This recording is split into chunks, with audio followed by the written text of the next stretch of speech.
Bueno, pastor, el tema de esta noche, ¿cómo trabaja el Espíritu Santo? Estamos ansiosos de saber cómo trabaja en nuestras vidas. Así que le dejamos ahora el tiempo restante para la meditación y nos volvemos a conectar al final. Muy bien, gracias mis queridos hermanos. Y estamos en esta oportunidad con deseos de predicar la palabra. En la iglesia adventista no hay pastor autorizado para predicar sus propias ideas. El púlpito, y en este caso por internet, es para predicar acerca de la palabra. Pero antes de empezar con esto, yo quiero, por la opinión de algunos hermanos, usar un poquito de la tecnología.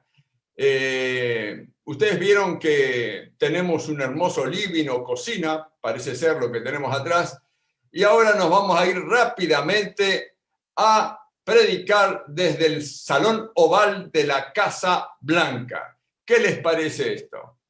Si nosotros pudiéramos predicar, y les traigo una nueva idea, predicar desde este lugar, seguramente el mundo entero podría escuchar. Pero ¿saben una cosa? Ese no es el plan de Dios. Esto es solamente tecnología. No hay nada detrás mío que signifique que esté en la Casa Blanca. Por eso hago esta aclaración simplemente para mostrarles que con muy poquito no somos Nuevo Tiempo, no tenemos la tecnología que tienen en otros lugares, pero con la poca tecnología que nosotros logramos tener y los técnicos extraordinarios que tenemos y los conductores que tenemos, podemos tener este hermoso programa. Así que lo que tenemos aquí atrás no es más que ilusorio, solamente es para decorar el momento de la predicación. Y yo quiero en esta noche plantearles a ustedes algunas cuestiones que bueno, fueron madurando a lo largo de estos días. El sábado, por ejemplo, nosotros hablamos acerca del carácter del cristiano, del carácter que debe ser formado antes de la ley dominical, antes del fin del tiempo de gracia. También dijimos en esa oportunidad que la cruz es antes que el Espíritu Santo. Nadie puede tener el Espíritu Santo si primero no entiende lo que sucedió en la cruz del Calvario. Y eso era lo que sucedía con los discípulos. Los discípulos no podían comprender lo que sucedía a su alrededor, ni las mismas enseñanzas de Jesús. Tanto es así que Jesús, camino a Emaús, tuvo que explicarles desde Moisés hasta pasando por todos los profetas de las cosas que de él decían. Así que, y ellos otra vez volvieron a renacer y a comprender un poquito más. Pero pasaron, después de la resurrección, pasaron 50 días hasta que fue la próxima Pascua hebrea, que era el Pentecostés. Pero antes del día 50, 10 días antes, en el día 40, cuando Jesús ascendió a los cielos, los discípulos recordaban que Jesús les había dicho: no salgan sin el Espíritu Santo. No salgan sin el Espíritu Santo. Primero se reúnen, primero oran, primero comparten. ¿Y ellos qué hacían? ¿Cuál era su actitud? La actitud era recriminarse a sí mismo por qué no habían entendido lo que Jesús les decía. Y ahora el maestro que no estaba, ahora el maestro que no lo tenían, ahora cobraba un nuevo significado. ¿Por qué? Porque los discípulos comenzaron a entender lo que había sucedido realmente en la cruz del Calvario. Por eso, esas palabras que nosotros dijimos ayer y que las repetimos: el inmaculado Hijo de Dios pendía de la cruz. Su carne estaba lacerada por los azotes. Aquellas manos que tantas veces se habían extendido para bendecir estaban clavadas en el madero. Aquellos pies tan incansables en los misterios de amor estaban tan... Se ofrece como sacrificio en la cruz. Y esto por amor a ti. Él, el expiador del pecado, soporta la ira de la justicia divina y por causa tuya se hizo pecado. Mis hermanos y mis amigos, de diferentes lugares. Yo quiero ofrecerles un pequeño regalo. ¿Se puede? ¿Ustedes les gustan los regalos o no? Espero que les gusten los regalos. Yo quiero elaborar, ¿vieron el videíto que pasamos ayer, anoche casualmente?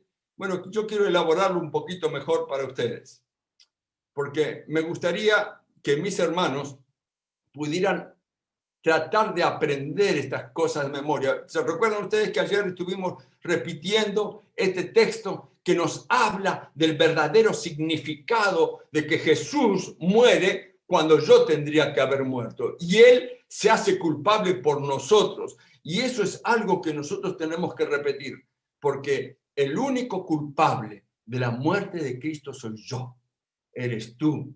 Nosotros tenemos que mirar eso, no a los dirigentes o a otros que podrían tener o no culpas, no entramos en esos temas, pero nosotros somos lo que el Señor quiere que hagamos. Y queridos hermanos, les voy a enviar a cada uno que lo pida. Saben que las Escrituras dicen claramente, pedid y se os dará. No sé si ustedes recuerdan eso. Bueno, por favor, a partir del viernes de noche, los que quieran y desean, soliciten este pequeño regalito digital que le vamos a enviar, el videíto con estas palabras, para que se lo pidan a cada uno de vuestros pastores. Yo les voy a enviar a los pastores y el pastor lo va a distribuir seguramente a alguno de ustedes, pero solamente al que lo pida. Ojo, pastores, no le den a cualquiera. ¿Por qué? Porque nosotros tenemos que anhelar, tenemos que desear tener el Espíritu Santo. Y el que no lo desea, por ahí le hacemos un daño y la persona no lo quiere hacer, ¿no? El Espíritu Santo nos guía. Dios responde nuestras oraciones, lo dijimos ayer, responde nuestras oraciones. ¿Por qué? Porque el Espíritu Santo está con nosotros. Y dice claro, y lo leímos ayer, que el Espíritu Santo está disponible para nosotros solamente si lo pedimos. Solamente si lo pedimos. No pidamos otra cosa. Mejor dicho, podemos pedir otras cosas, pero quiero darle prioridad, preeminencia al pedido del Espíritu Santo. Usted, amigo pastor, usted, estimado anciano de iglesia, júntense solamente para pedir el Espíritu Santo, para que el Espíritu Santo trabaje entre nosotros. ¿Y cómo ha de trabajar el Espíritu Santo? Y esto me recuerda a San Juan, capítulo 7, verso 39, se los leo porque lo tengo en mi pantalla, y dice casualmente el apóstol Juan, de alguna forma tenía la inspiración, llegó a decirle esto. Miren lo que dice en San Juan, capítulo 7, verso 39. Dice así: esto dijo del Espíritu Santo que había de recibir los que creyeran en él, pues aún no había venido el Espíritu Santo porque Jesús no había sido aún glorificado. Hermanos, este texto es central. El Espíritu Santo, para que venga en la persona de los discípulos, Jesús primero tenía que ser glorificado. Y no estamos hablando de un poquito aquí, otro poquito allá. Usamos ese texto a veces para referirnos a otras cosas. Pero cuando yo hablo, estamos en esta semana, no estamos hablando del Espíritu Santo, por ejemplo, del trabajo que hizo el Espíritu Santo en la vida de Milagros, por ejemplo, que hoy se bautizó. Claro que el Espíritu Santo trabajó en la vida de ella, el de su mamá, el de su hermana. Ahora falta su papá. Pero el papá está de alguna forma recibiendo esa influencia, pero lo que estamos hablando nosotros aquí es de la plenitud del Espíritu Santo, la totalidad del Espíritu Santo. No es lo mismo un rocío, una garúa, decimos nosotros, que una lluvia torrencial. Y aquí el texto dice que aún no había venido el Espíritu Santo porque Jesús no había sido glorificado. Y esto me lleva a pensar en lo siguiente. ¿Sabían ustedes, por ejemplo, que en el Antiguo Testamento hay 88 referencias al Espíritu de Dios o al Espíritu de la divinidad, es decir, un 25% del total, porque el Nuevo Testamento hace mención en 262 oportunidades, un casi 75%. Eso significa que en el Nuevo Testamento tenemos un mayor volumen del Espíritu Santo. Y Elena de White dice textualmente en Hechos de los Apóstoles, en la página 30, durante la era patriarcal, la influencia del Espíritu Santo se había revelado a menudo, pero nunca en su plenitud. Nunca en su plenitud. Ahora, ¿qué significa eso? ¿Saben que el momento del Pentecostés solamente fue la primera vez que el Espíritu Santo se derramó en forma total, completa? Fue una lluvia torrencial del Espíritu Santo. Y en un lapso de menos de 30 años, el mundo conocido aquel entonces tenía la idea de Dios hecho hombre, porque las personas testificaban con sus propias vidas. Pero en el Antiguo Testamento no hay muchas referencias. Nunca se había derramado el Espíritu Santo. Por ejemplo, tenemos algunas referencias en el Antiguo Testamento. Hago una acotación, digamos, cortita de cada uno. Por ejemplo, de Génesis 1:2 dice que el Espíritu de Dios se movía sobre la faz de las aguas. Solamente habla de eso. Por ejemplo, en Éxodo 31 se habla de Bezaleel. ¿Ustedes saben quién es Bezaleel? Bezaleel fue, dice así que el Espíritu de Dios descendió sobre Bezaleel porque era el encargado de la construcción del tabernáculo de reuniones en la época del Éxodo. Se mencionan también otros casos, por ejemplo, como el caso de Sansón, o el caso de Gedeón, o el caso de David. Dice 1 Samuel 16:13 que el Espíritu Santo o el Espíritu de Dios vino sobre David en el momento del ungimiento. Ni que hablar, por ejemplo, acerca de Elías, o de Eliseo, que pidió doble porción del Espíritu Santo. Pero tenemos una manifestación aquí, otra manifestación allá. Es como ahora. Yo veo que hay muchas personas que se convierten a Cristo, pero cuando nosotros hablamos de esto, del Espíritu Santo, estamos hablando de la plenitud. Imaginen ustedes que el pastor Daniel, que hizo el bautismo de Milagros, en lugar de bautizar a Milagros, hubiese bautizado a 400 personas, a 500 personas él solito. Les puedo asegurar que hubiese terminado cansado.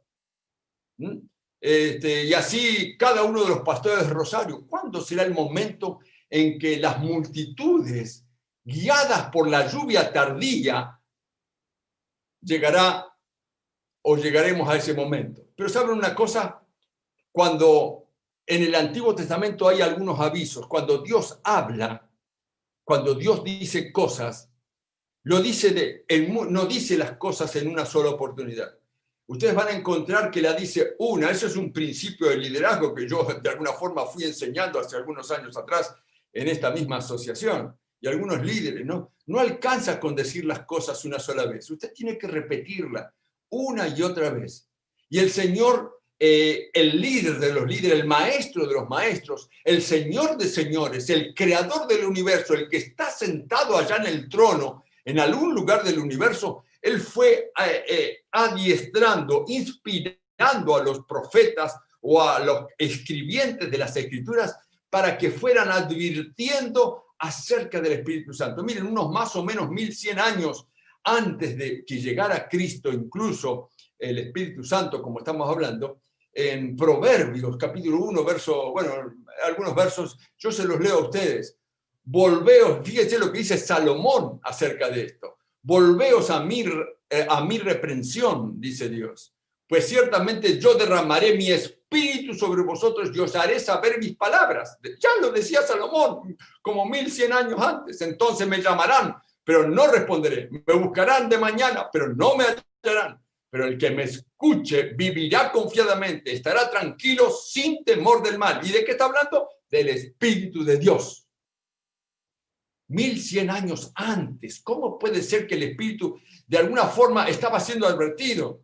Por ejemplo, Isaías, unos 800, 900 años antes, también Isaías capítulo 61, verso 1 al 3, dice, el Espíritu de Jehová el Señor está sobre mí. Está hablando del Espíritu Santo, porque me ha ungido Jehová. Me ha enviado a predicar buenas noticias a los pobres, a vendar a los quebrantados de corazón, a publicar libertad a los cautivos y a los prisioneros, apertura de la cárcel, y a proclamar el año de la buena voluntad de Jehová y el día de la venganza del Dios nuestro, a consolar a todos los que están de luto. Serán llamados árboles de justicia, plantío de Jehová para gloria suya. Qué extraordinario, hermano. Ya Isaías hablaba del Espíritu de Dios que iba a intervenir en su pueblo. Y que lo vemos después en Pentecostés. Ya Ezequiel también decía lo mismo en el capítulo 36, santificaré mi gran nombre, profanando entre las naciones, el cual profanasteis vosotros en medio de ellas. Y sabrán las naciones que yo soy Jehová, dice Jehová el Señor, cuando sea santificado en vosotros delante de sus ojos. Que Dios ya venía mostrando esto. Y uno se pregunta, ¿se recuerdan ustedes ese hecho que sucedió al pie del monte Sinaí? En Éxodo 19 está registrado. Todo el pueblo temió a Dios. Y el pueblo a una respondió, haremos todo lo que Jehová ha dicho. Pero no hicieron. ¿Qué decía Zacarías después? No es haremos. Zacarías capítulo 4, verso 6 dice, no con ejército ni con fuerza, sino con mi espíritu, ha dicho Jehová de los ejércitos. No depende el éxito de esta iglesia a la que tú y yo pertenecemos. No depende de tu esfuerzo personal, de la fuerza, de la hermosura, del dinero que tengas en el banco. Depende del Espíritu de Dios. Y esas cosas nosotros tenemos que tenerlas bien claras.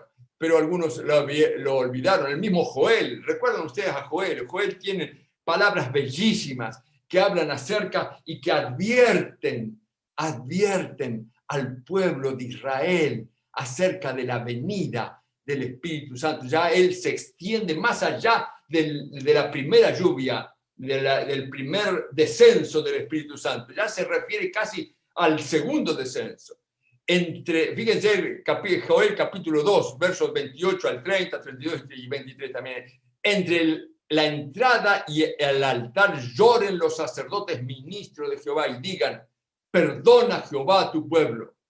Responderá Jehová y dirá a su pueblo, restituiré los años que comió la langosta. Hay promesas de Dios.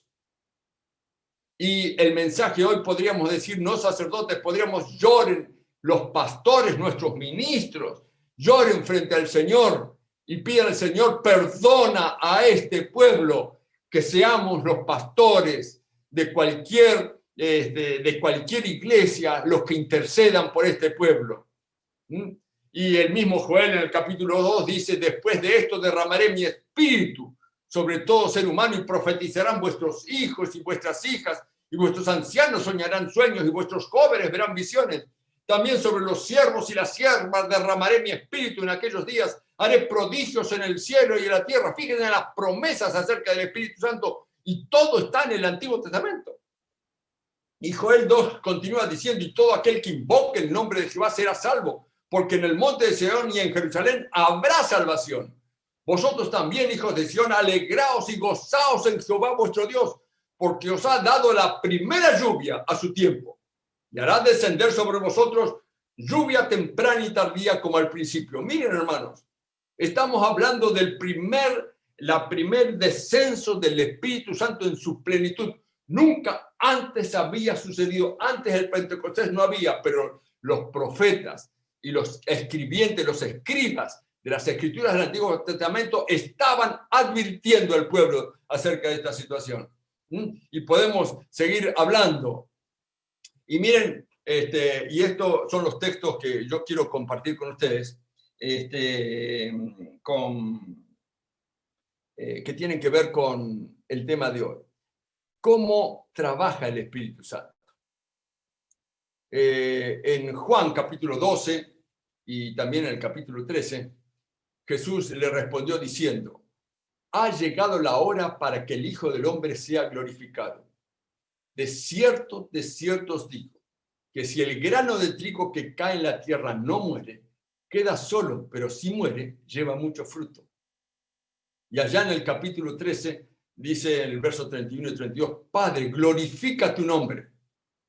Entonces vino una voz del cielo que decía: lo he glorificado y lo glorificaré otra vez. Acá está el secreto, según mi visión, de cómo trabaja el Espíritu Santo. El Espíritu Santo trabaja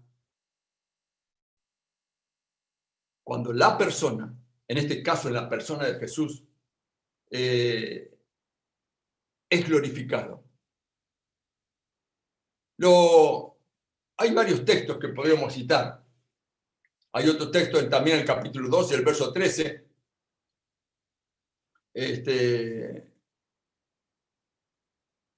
que dice así, entonces cuando Jesús salió dijo: ahora es glorificado el Hijo del Hombre y Dios es glorificado en él. Si Dios es glorificado en él, Dios también lo glorificará a sí mismo y enseguida lo glorificará. Hay algunos de nosotros que no entendemos esto. Permítanme explicarlo un poquito. Cuando hablamos de la glorificación, estamos hablando de un momento de triunfo, un momento de exaltación, un momento único. Y ya habíamos leído el sábado y habíamos expuesto esta situación donde los ángeles del cielo, si ustedes recuerdan, por ejemplo, Salmos capítulo 24, la entrada de Jesús después de su resurrección, durante algunas horas él ascendió a los cielos y los ángeles cantaban. En el capítulo 24 de Salmos, léanlo por favor. Y de alguna forma profética, el salmista describe cómo los coros celestiales estaban dándole toda la honra y toda la gloria al Señor Jesucristo. Pero esa bendita glorificación sucedió en el cielo, pero Dios también necesita que también se haga en esta tierra. Y fíjense en Hechos, por ejemplo, capítulo 3, el verso 13. El Dios de Abraham, de Isaac y de Jacob, el Dios de nuestros padres, ha glorificado a su Hijo Jesús, a quien vosotros entregasteis y negasteis delante de Pilato. Mientras el hombre escarnecía al Señor, el Hijo de Dios era glorificado en la cruz del Calvario. Así que, por eso, Elena de White en la página 31 dice: cuando Cristo entró por los portales celestiales, fue entronizado en medio de la adoración de los ángeles. Tan pronto como esta ceremonia hubo terminado, el Espíritu Santo descendió sobre los discípulos en abundantes raudales. ¿Cuánto duró la fiesta en el cielo, hermanos? Cuando ascendió en el día 40, y después de 10 días de unión, de oración, de consagración, de compartir cosas, ¿qué sucedió? Se acabó la fiesta en el cielo. Había que seguir trabajando por la raza caída. Y el Espíritu Santo descendió sobre aquellos discípulos. Y esos 120 personas que estaban apiñados en un lugar pequeño, fueron enviados a los diferentes rincones del Imperio Romano en aquel entonces. Y mediante sus vidas, el mundo fue transformado. Y eso lo vamos a descubrir, o lo vamos a desarrollar también en los próximos días. Por eso, mis hermanos, ¿cómo es que yo glorifico a Dios? ¿Sabes cómo lo haces? Mediante tu comportamiento. mediante tu carácter. Yo hay veces que me pregunto a mí mismo, porque si yo tuviese la oportunidad de vivir otra vez, ¿saben qué haría? Intentaría ser mejor pastor. Porque algunas cosas me recrimino por errores cometidos. Porque todos necesitamos. Así eran los discípulos. Los discípulos, esos 120 personas, se recriminaban a sí mismos. No le recriminaban al pastor de la iglesia, al anciano de iglesia, aquel que estaba más allá o más acá. No, no había manera. El Espíritu Santo estaba trabajando en ellos de a poquito, y fue la eclosión en el día número 10. Y nunca antes en la historia bíblica se registra un fenómeno de estas características. Pero como decía Joel, por eso lo leímos, hay una segunda manifestación del Espíritu que todavía ustedes y yo no hemos vivido. Por eso yo quiero aprovechar estos minutos para decirte, cuando tú tienes enfrente a una persona que no cree en Dios, cuando tú tienes a una persona que es ácida o es negativa con respecto a las cosas espirituales, ponla en tu lista de oración. Trabaja desde la oración, porque el Espíritu Santo, y ustedes saben, no voy a hablar ahora aquí de la oración, el poder de la oración intercesora. Nuestros pastores cada mañana, por indicación divina, deben doblar sus rodillas y pedir por las tareas de ese día y para que Dios perdone a su pueblo. Pero nadie conoce de esas súplicas, de ese clamor. Y el Espíritu Santo dice que con gemidos indecibles trabaja en nuestro favor y en nuestra salvación. La fiesta en el cielo duró 10 días, nada más. Pero después había tareas para hacer. Todas las huestes celestiales estaban al tanto de lo que sucedía. Iban guiando a unos e iban guiando a otros. Y la historia fue espectacular y fue única. Por eso, en esta noche, yo quiero decirte, el Espíritu Santo trabaja cuando tú glorificas a Jesús. Cuando tú hablas de Jesús. Eso no quiere decir que esto no quiere decir que el Espíritu Santo no va a trabajar. Lo que yo quiero, lo que yo anhelo, lo que yo sueño, lo que los pastores sueñan, lo que el presidente de la asociación, de la unión, de la división, de todos los lugares, es que el Espíritu Santo trabaje. No hay segunda venida de Jesús sin el poder del Espíritu Santo. Y eso lo quiero demostrar el sábado que viene.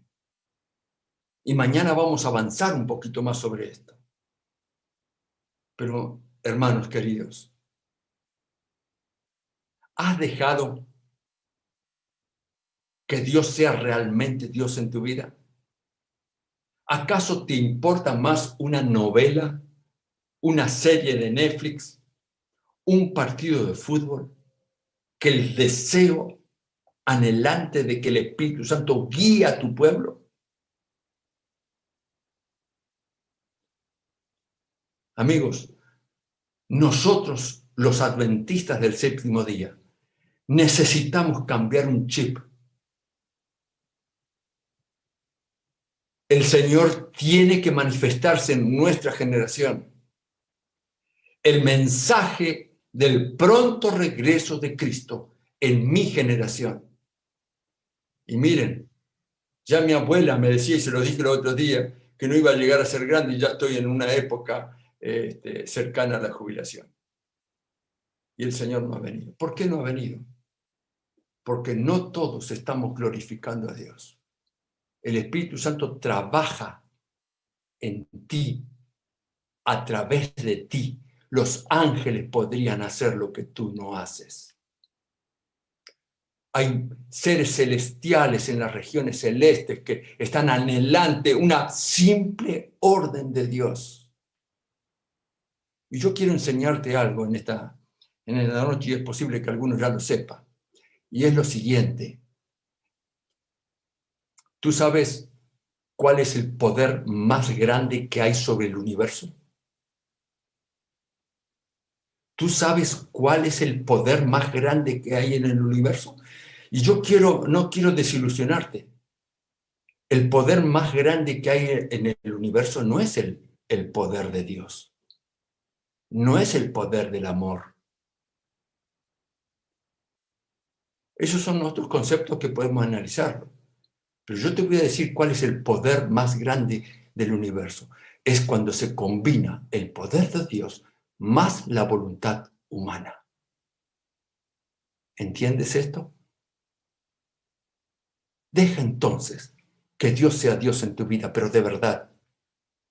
Deja, por favor, esas cosas mundanas que no te ayudan demasiado.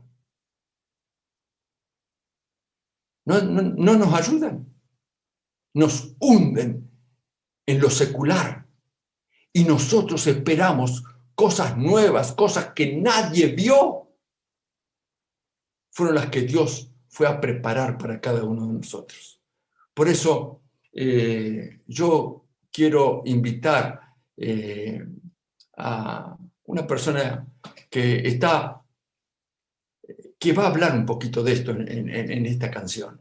Deja que Dios sea Dios en tu vida, para que el Espíritu Santo sea como una saeta que penetre tu mente y corazón, pero que pueda pasar de largo y llegar a aquellos que todavía no están entregados en forma completa. Escuchemos.